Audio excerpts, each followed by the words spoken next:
আমাদের এখানে সকাল ৬টা কিংবা ৭টার পরে আর গ্যাস খুঁজে পাওয়া যায় না। Rampur off the road Ashis লেনে এখানে আমাদের এখানে আমরা সবচেয়ে যেই সমস্যার সম্মুখীন বেশি হই সেটা হলো খাবারের সমস্যা। কারণ বিশেষ করে দুপুরের খাবারটা আমাদের এখানে সকাল ৬টা কিংবা ৭টার পরে আর গ্যাস খুঁজে পাওয়া যায় না, এবং সেই গ্যাসটা আসতে আসতে সময় লাগে বিকাল ৪টা কিংবা ৫টা। তাও যেভাবে আসে সেই গ্যাসে রান্না করা সম্ভব না। রান্না করার মতো গ্যাসের যেই পরিমাণ দরকার হয় সেটা আসে সন্ধ্যা ৮টা ৭টা এই দিকটায়। তো সেক্ষেত্রে আমাদের দুপুরের খাবারটা বলা চলে কখনো না খেয়েই থাকতে হয়, আবার কখনো দেখা গেল দুপুরেরটা রাত্রে খেতে হয়। সারা ঢাকা শহরে গ্যাসের তীব্র যে সংকট, সেই সংকটটা কিন্তু আমাদের যে যাত্রাবাড়ি অঞ্চলেও আছে।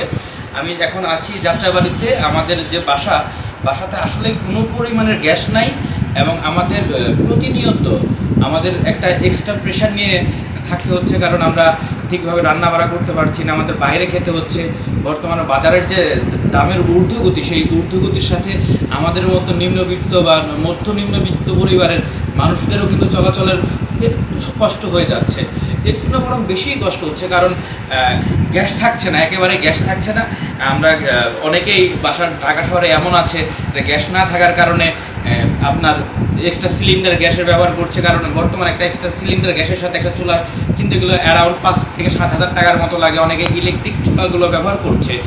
তো সর্বসাফল্যে আমরা যে উন্নয়নের কথা শুনি সরকারের, আসলে সেই উন্নয়নগুলো আসলে কোথায় হচ্ছে, বা বাংলাদেশের যে এত গ্যাসের খনি, এত প্রতিদিন গ্যাস উৎপন্ন হয় বা উত্তোলন করা হয়, সেই গ্যাসগুলো আসলে কোথায় যাচ্ছে, এটাই কিন্তু একটা বড় জানার বিষয়।